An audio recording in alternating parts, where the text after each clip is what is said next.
अपने पिता के छोटे से स्टार्टअप में सपोर्ट करने के इरादे से व्यवसायिक क्षेत्र में कदम रखने वाले रश्मि इलेक्ट्रिकल्स रेलेक के डायरेक्टर साकेत अग्रवाल आज अपने बिजनेस को नए आयाम दे रहे हैं। चलिए जानते हैं उनके बिजनेस मंत्रास।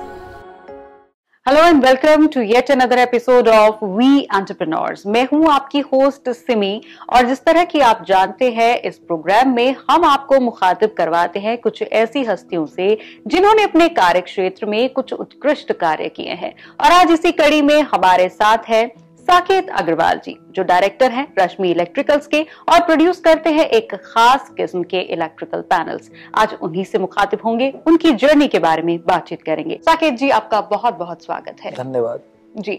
तो जिस तरह से हम सभी जानते हैं और मैं चाहूंगी हमारे दर्शक और भी गहराई में जाने कि आप एक पर्टिकुलर टाइप के इलेक्ट्रिकल पैनल को मैन्युफैक्चर करते हैं और प्रोड्यूस करते हैं, तो उसके बारे में थोड़ी ज्यादा जानकारी दीजिए। हम लोगों का प्रोडक्ट इंडस्ट्रियल प्रोडक्ट है जी। हम लोग एक तरह से आप समझिए हार्ट की तरह काम करते हैं, जो कहीं दिखता नहीं लेकिन कंटिन्यूअस काम करता है।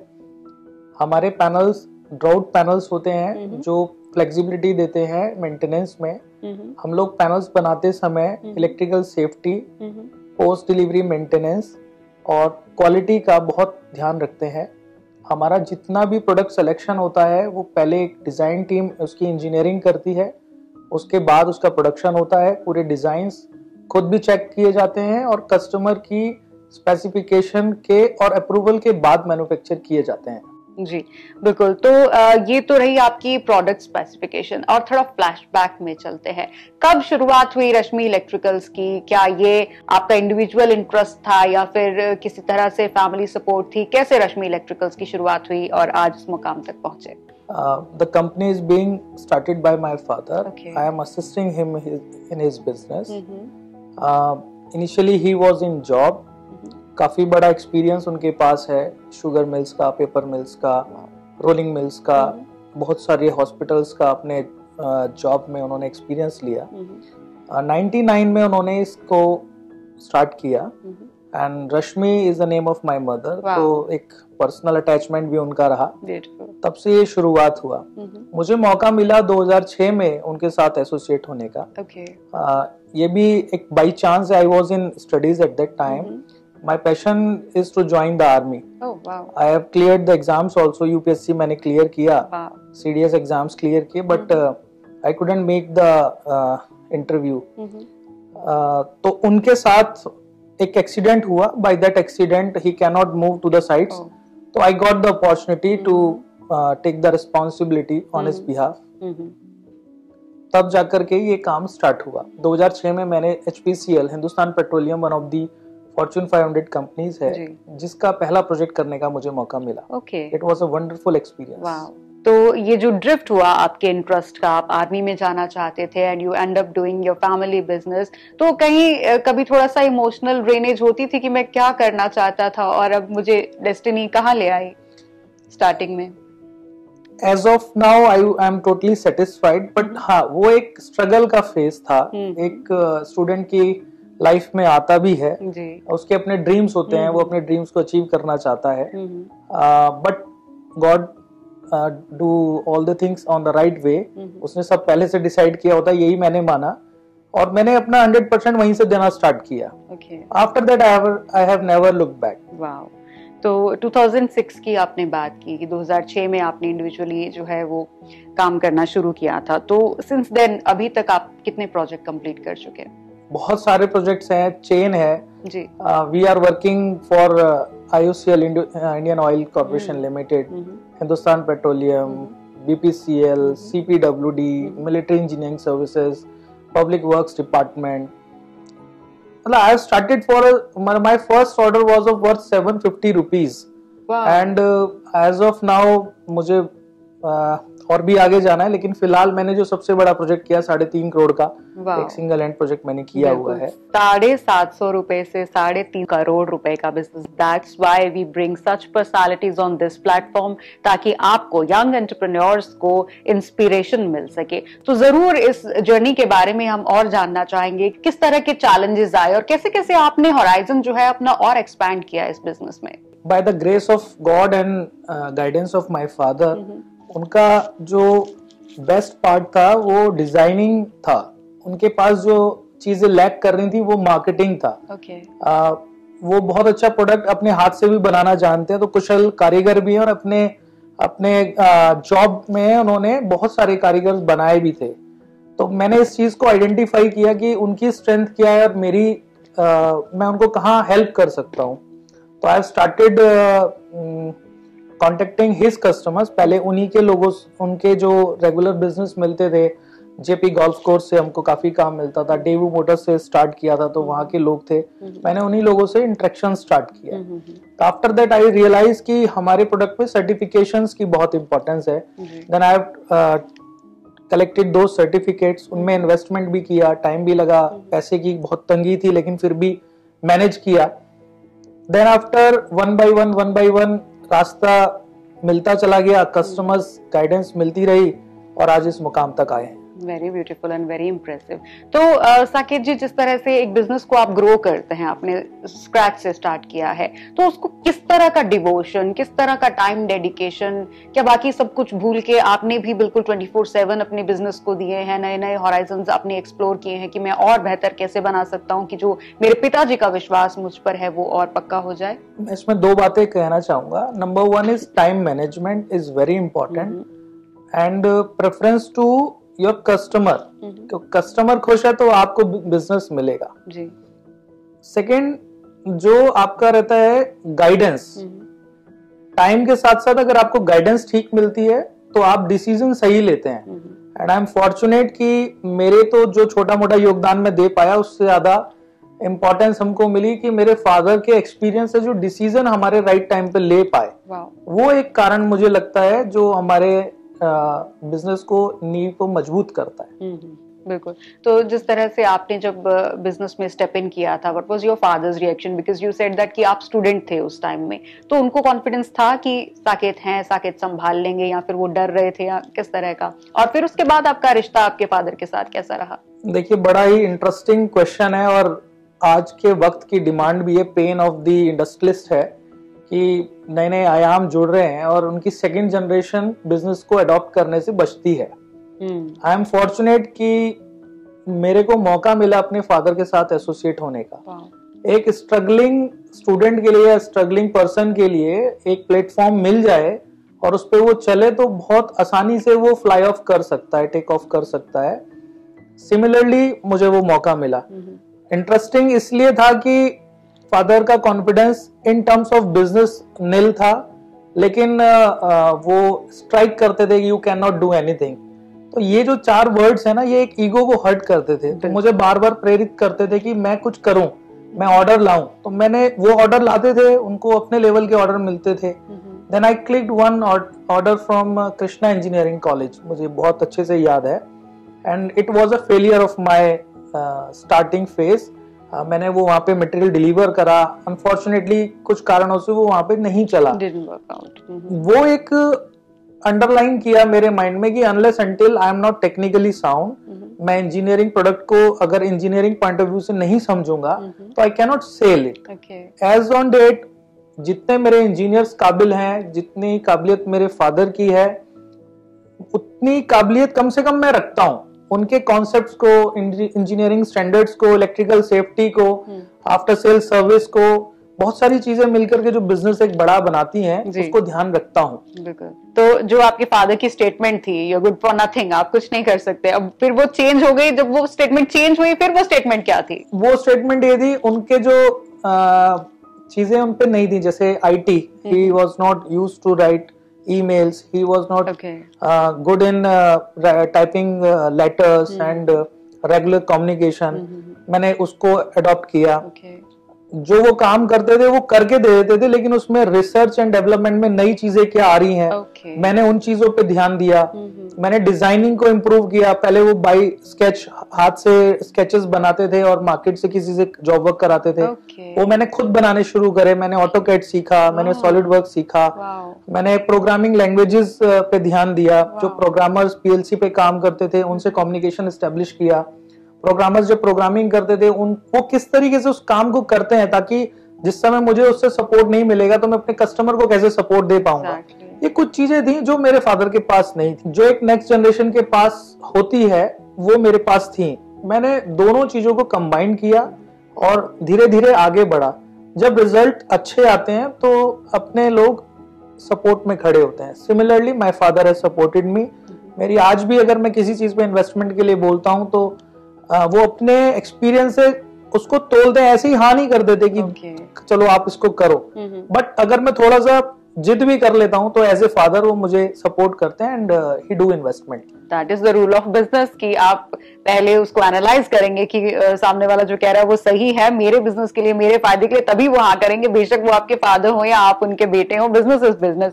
और एक बात यहाँ पर बहुत इंटरेस्टिंग लगी, आपने कहा कि आपने खुद ऑटोकैड सीखा, बाकी सारी प्रोग्रामिंग लैंग्वेजेस सीखी, जो कि बहुत ज्यादा इंपॉर्टेंट है क्योंकि देखा जाता है कि अगर फादर से जो जनरली नेक्स्ट जनरेशन को बिजनेस मिलता है तो उनको लगता है कि सब चीज सेटल्ड है, हमें कुछ करने की जरूरत नहीं। बट आपने खुद से सीखा कि आपका जो काम है, आपका जो प्रोडक्ट है वो कहीं से भी लैग बिहाइंड ना कर जाए और आप अपने जो कस्टमर्स हैं उनको आप जवाब सही से दे पाए, उनको समझा पाए। तो ये चीज बहुत ही ज्यादा इंस्पायरिंग थी और मुझे लगता है जो हमारे यंग एंटरप्रेन्योर्स देख रहे हैं प्रोग्राम को वो भी लेसन जरूर लेंगे इस छोटे से टिप का, इस छोटे से नोट का जो अभी साकेत सर ने हमें कही। रश्मि इलेक्ट्रिकल्स तक वापस आते हैं हम। रश्मि इलेक्ट्रिकल्स, आपने कहा आपकी मदर का नेम है, मदर के साथ कैसा रिश्ता है आपका? As a son it is a very good and caring relation. मुझे हर चीज के लिए वो गाइड करती हैं, डांटती डपटती भी हैं। बट रश्मि मेरे लिए जैसे माँ का नाम है, सेम इन द बिजनेस। मेरा ब्रांड वीक हो गया तो इसका मतलब मेरे मदर का नाम जो है डाउन गया। तो I have make a brand name Relec, क्योंकि एमएसएमई के लिए रश्मि इलेक्ट्रिकल एक मार्केट में अपीलिंग वर्ड नहीं है। रश्मि बहुत अपीलिंग वर्ड है, लेकिन जो रश्मि का अर्थ समझते हैं उनके लिए। Then I combined R and Elec. Relec is my brand name. मैंने उसको रजिस्टर कराया। इट इज वेरी इंपॉर्टेंट कि आप अपने ब्रांड नेम को रजिस्टर कराएं, टाइमली उस पर ध्यान दें। तो वो भी एक पार्ट है। तो मेरे लिए तो मदर का name and Relec is same. तो I am working to make the Relec for a universal brand. Beautiful, that's a very beautiful thing. चलिए थोड़ा सा और पीछे चलते हैं, आपके स्कूल और कॉलेज डेज की बात करते हैं। How was you during your school days and college days? Average students और intelligent या शरारती थे, मदर फादर से डांट पड़ती थी, कैसे था? How was your schooling? मेरे स्कूल डेज बड़े इंटरेस्टिंग थे और मैं बहुत फन एंजॉय करने वाला स्टूडेंट रहा। हम जरूर एक किस्सा जरूर सुनना चाहेंगे उन इंटरेस्टिंग फन डेज का। किस्से तो बहुत सारे हैं, शरारतों से भरे हुए होते हैं। मुझे एक याद आता है, एक फुटबॉल मेरे को गिफ्ट की थी मेरे किसी रिलेटिव ने, तो मैं उसको किसी को देता नहीं था। तो all of the sudden I went to the playground और वहाँ पे बड़े बच्चे लोग खेल रहे थे, तो मेरी फुटबॉल मुझसे छिन गई। वो फुटबॉल के पीछे पीछे भागते भागते उन्होंने देखा कि ये भागेगा नहीं, ये फुटबॉल ले जाएगा। तो उन्होंने मेरे को कहा ठीक है तुम एक काम करो, तुम गोली बन जाओ। मैं गोल पोस्ट को संभालने लगा। तो वो इंसिडेंट मुझे जीवन में हमेशा याद रखता है कि किसी ने स्ट्राइक करा एंड मैं उस स्ट्राइक से डरा नहीं, मैंने अपने आप को अड़ा दिया, तो मेरे को गोल बच गया। बट तब इतना शायद ध्यान नहीं, लेकिन आज उस बात को सोचते हैं तो बड़ा इंपॉर्टेंट होता है। यही बिजनेस में अडॉप्ट करना पड़ता है। चैलेंज जब आता है तो दो रास्ते हैं, आप या तो भाग जाइए या उसका मुकाबला कीजिए। तो स्ट्राइक से अगर आप डट के मुकाबला करेंगे तो चैलेंज को आप पार कर पाएंगे। तो वो स्टूडेंट लाइफ का किस्सा मुझे यहाँ पे भी हेल्प करता है जी। मैं बहुत ज्यादा पढ़ाई में अच्छा नहीं था, हाई स्कोरर स्टूडेंट नहीं था, लेकिन मेरी ग्रेस्पिंग पावर बहुत अच्छी थी। मैथ्स को मैं बहुत अच्छे से समझता था, रेगुलर प्रैक्टिस नहीं करता था, इसीलिए मेरे स्कोर अच्छे नहीं आते थे। कितना स्कोर एवरेज रहता था? मत पूछिए। No, we really want to know। बहुत सारे स्टूडेंट्स इंप्रेस होने वाले हैं आपके। देखिए मैं through second class second division का स्टूडेंट रहा, लेकिन मेरी जो ग्रुप रहा वो सब स्टूडियस बच्चों के बीच में ही रहा। तो मैं चीजों को समझता था, बस स्कोर आप पूछेंगे तो मुझे भी थोड़ा अच्छा नहीं लगेगा। लेकिन फिर से वही बात है, बैक बेंचर्स जो होते हैं ना वही कमाल करते हैं। और एग्जांपल हमारे साथ है कि अगर आप बैक बेंचर हैं, that doesn't make you a really back bencher, because जिस तरह सर ने बताया कि गोल कीपिंग की जो परिभाषा उन्होंने बचपन में समझी थी, अगर आप भी वो समझें या जो यंग स्टूडेंट्स यंग एंटरप्रेन्योर्स हैं वो भी उस गोल कीपिंग की परिभाषा को समझें, तो फिर शायद मार्क्स जो है ना वो इतना मैटर नहीं करते। और ये एग्जांपल हमारे सामने है। तो स्कूल कॉलेज के बाद जिस तरह से लाइफ आगे बढ़ती है, फिर पहले आपने बिजनेस में कदम रखा, फिर उसके बाद जिस तरह से शादी आपकी हुई, तो कैसे ये सब हुआ और कैसे अलायंस आया और कैसे रिश्ते हैं आपके साथ घर में सबके? बिजनेसमैन के दो फ्रंट होते हैं, एक उसको बिजनेस में टाइम देना है प्लस फैमिली को भी टाइम देना है। यहाँ पे आपका जो लाइफ पार्टनर है उसका रोल बहुत इंपॉर्टेंट हो जाता है। She take care of my family whole soul. मेरे मदर फादर का ध्यान रखना, बच्चों को की अपब्रिंगिंग का ध्यान रखना, उनके स्कूलिंग का ध्यान रखना। तो मैं बहुत फॉर्चुनेट हूँ कि एक ऐसा लविंग लाइफ पार्टनर मेरी लाइफ में है जिसकी मदद से मैं अपना 100% बिजनेस को दे पाता हूँ। जी, तो जिस तरह से बताया कि बच्चों का ख्याल रखती हैं, आपकी जो वाइफ हैं फुल सपोर्ट करती हैं, एंड बच्चों का क्या इंटरेस्ट आपको लगता है कि आपकी जो लेगेसी है वो आगे बढ़ाएंगे, या आप उन्हें इस फील्ड में जाते हुए देखना चाहते हैं, या फिर वो कोई सर्विस ज्वाइन करें तो आपको खुशी होगी? बिजनेस भीड़ का हिस्सा नहीं है, और बिजनेसमैन भीड़ का हिस्सा बन जाता है तो वो फिर बिजनेसमैन नहीं कहलाएगा, उसको बाहर आना ही होगा। मेरे बच्चे अगर बिजनेस को ज्वाइन करते हैं तो it will be a pleasure and a comfort, like last generation जो फील करती है जी। बाकी ऐसा कोई दबाव नहीं है, they are free from my point of view कि वो कुछ भी करें जो उनके एस्पिरेशंस हैं। मेरे अपने एस्पिरेशंस मैंने अचीव करने की कोशिश की, अब मेरा दूसरा एस्पिरेशन है एज ए बिजनेस को वर्ल्ड वाइड फैलाना। सिमिलरली मैं यही उनसे भी उम्मीद करता हूँ जी। तो साकिब जी, आप अगर इस बिजनेस में ना होते तो आप क्या कर रहे होते? मैं बिजनेस में नहीं होता तो मैं जहां होता अच्छा ही कर रहा होता।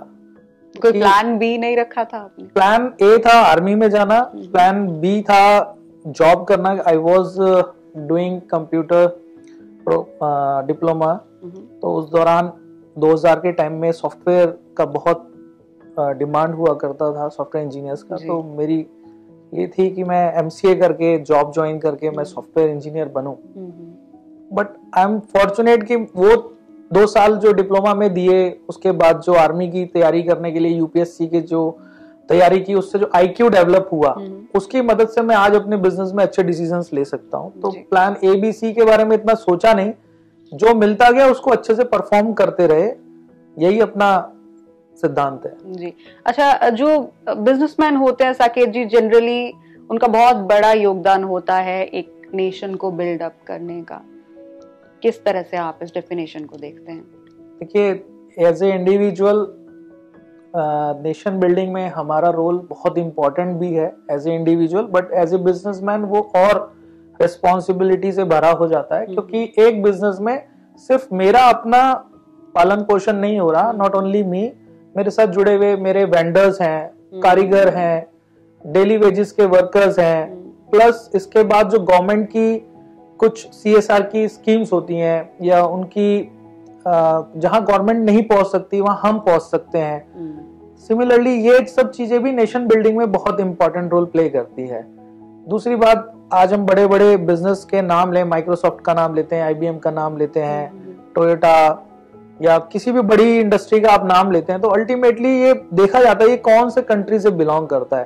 तो बिजनेसमैन की परिभाषा तो बहुत इम्पोर्टेंट हो जाती है यहाँ पे। हम लोग भी इक्वली लाइक आप किसी खिलाड़ी का नाम लीजिए कि सचिन तेंदुलकर से जो है इंडिया का नाम बहुत ऊंचा है, नो डाउट है, लेकिन उतना ही रतन टाटा से भी है, उतना ही मुकेश अंबानी से भी है, जिंदल परिवार से है, सभी लोगों से है।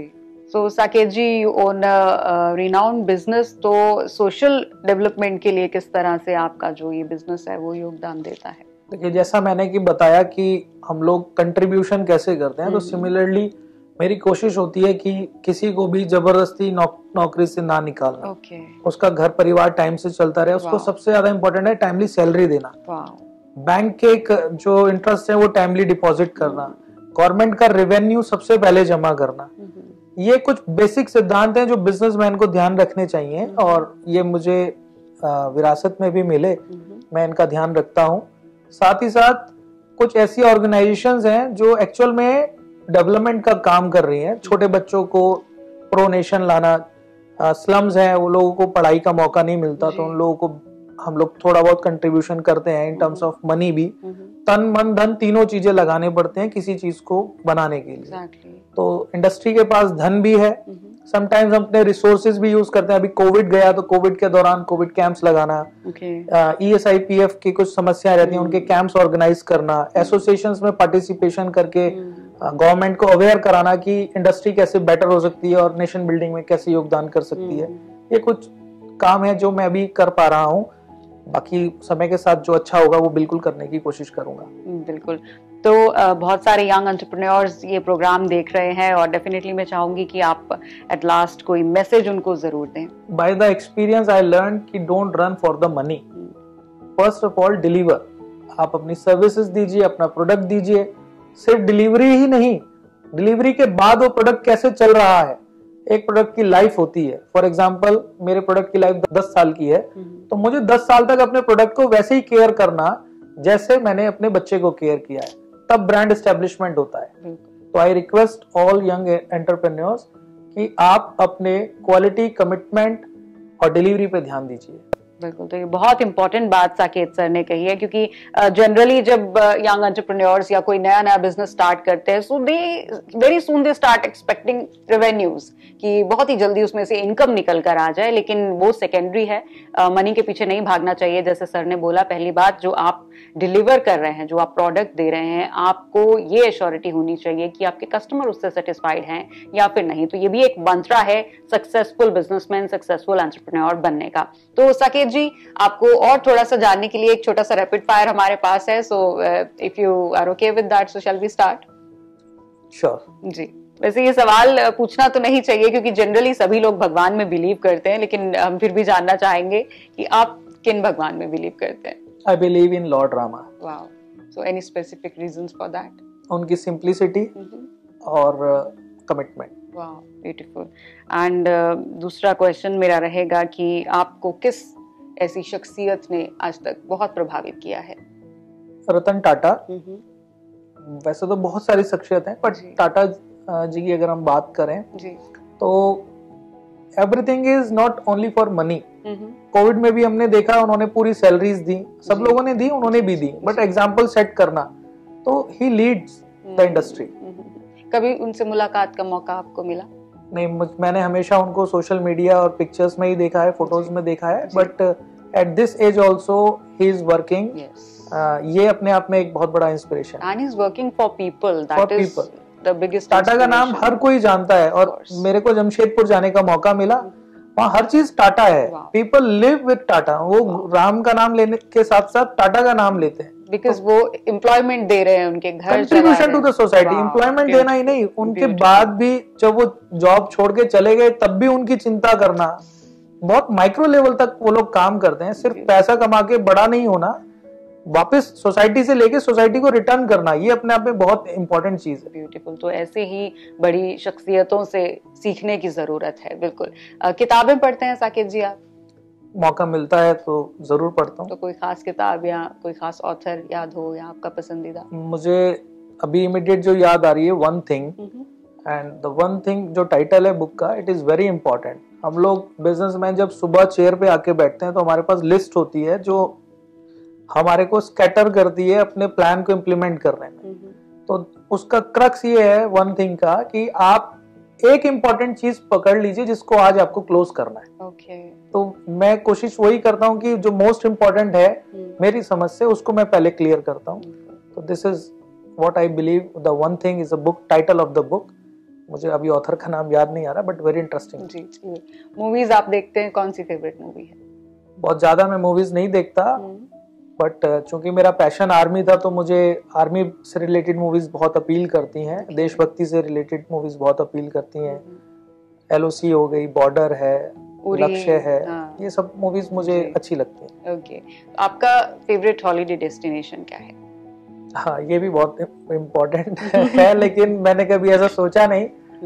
Spending time with my family is the best destination. कहीं भी हो जाए, कहीं भी हो जाए, चाहे गांव में हो, चाहे घर में हो, चाहे किसी भी उनके साथ हो, ये बहुत इम्पोर्टेंट है। जी। आपका पसंदीदा खाना?